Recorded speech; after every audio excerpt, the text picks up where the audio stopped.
Statesman Nation here with Coach Hafner for weekly notes as we preview the Central Methodist game. First off, we'll hit on it very briefly, Coach. Last Saturday, we don't need to talk much about it.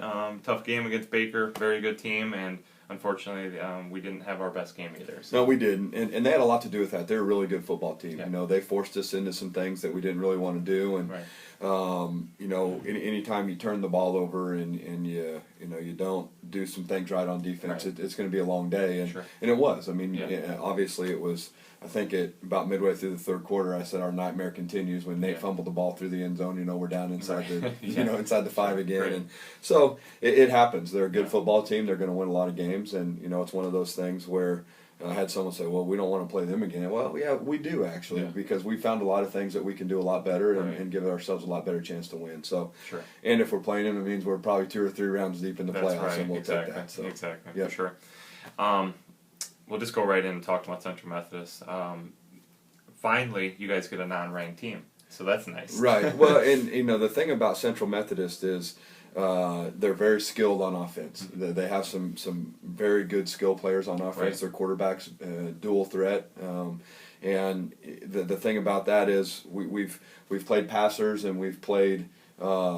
Kids that are going to sit in the pocket and do some of those things. This young man can do both. Sure. And so that presents a challenge in itself for our defense. Offensively facing their defense, they get lined up much like last week. They're very comfortable in their scheme.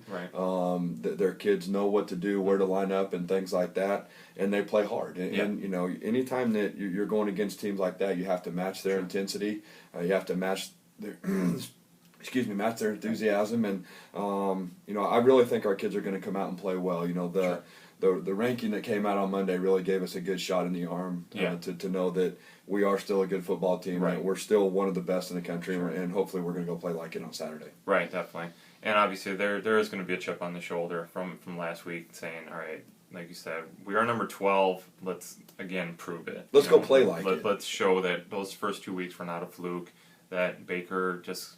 everything went their way, and let's get everything to go our way this week. And you're back at home. Should be nice temperatures. The final home night game of the year. Talk again about just being at home again and getting the crowd. The crowd was huge 2 weeks ago. Well, it was huge, and our crowd at Baker the other day was fantastic. Our bleachers were full, and our parents and our fans have really come out to support us. We're traveling well, if you want to put it that way, and our home game against Mid-American Nazarene was off the charts good. You couldn't have asked for anything more. The bleachers were packed. The fans were into the game. Our students were into the game, and it was just a phenomenal atmosphere to play in for our kids, and we're really looking forward to it. They've been talking about it all week about how fun it is to play at home in front of our crowd, and we're looking forward to going out and seeing another great crowd and playing another great game. Sure, definitely. Looking back, or I shouldn't say looking back, but looking a little bit closer into the Central Methodist game, you're saying that their quarterback is multidimensional, got speed, etc.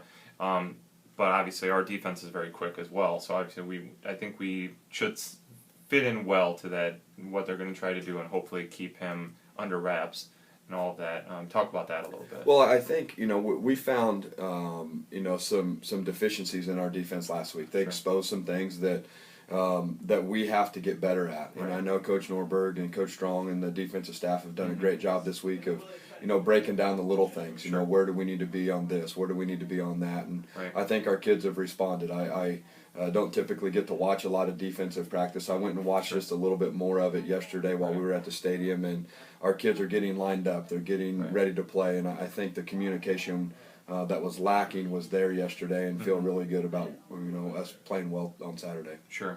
And then I guess we're 3 weeks in. You could start. Unfortunately, have to start talking about this. Injuries. Everybody doing all right. And those are 3 of the best teams you're going to face all year. If you can get through those 3 games healthy, you feel pretty good that hopefully you'll be able to keep healthy throughout the whole year. Right. You never know, but it's one of those things, and.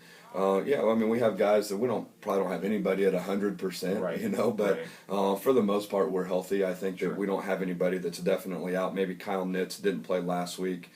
probably is questionable again this week. You noticed Samote Tuafua didn't play much in the game last week. He is feeling better. I really think that if he can play, the one thing I do know, if he can play, he will play. Yeah, right. And so right now it looks like he's on track to be able to play and be ready to go on Saturday. So really those were the two that were out last week that we feel good. Maybe Kyle is still probably questionable, but I really think he'll play this week. Right, definitely. And then finally, I guess, keys to the game. Again, it's not that we're playing a bad team. It's just that we're playing a team that isn't ranked, and it doesn't mean that they're not going to give us fits. So what's going to be the key to getting to 3-1 after Saturday? Well, I think the biggest key is, and we've talked about it quite a bit already, but we have to contain their quarterback. They have two really good receivers on the edge, so we have to know where they are. Right. They do special things with each one of them, so hopefully we're honed in on what's going on with that. And just making sure that we're sound fundamentally on defense, that we're lined up right, that we're in the right spot, that everyone's on the same page as far as coverages and blitzes and things like that. Offensively, we need to continue to execute at a high level. And then in the end, last week turnovers killed us. I mean, that's the bottom line. Right. And so we did when we weren't throwing the ball to the wrong team or we weren't laying it on the ground, we actually executed pretty well. So we have to continue to execute at a high level and just don't turn it over. Right. Kicking game wise, we're pretty sound. We bobbled a snap on the extra point late in the game, but the snap was good. We were ready to go, and we executed everything else fairly well. So, just be us. Be who we are. Be fundamentally sound. Be disciplined. Play hard, and everything should take care of itself. Get back to William Penn football. Exactly right. All right.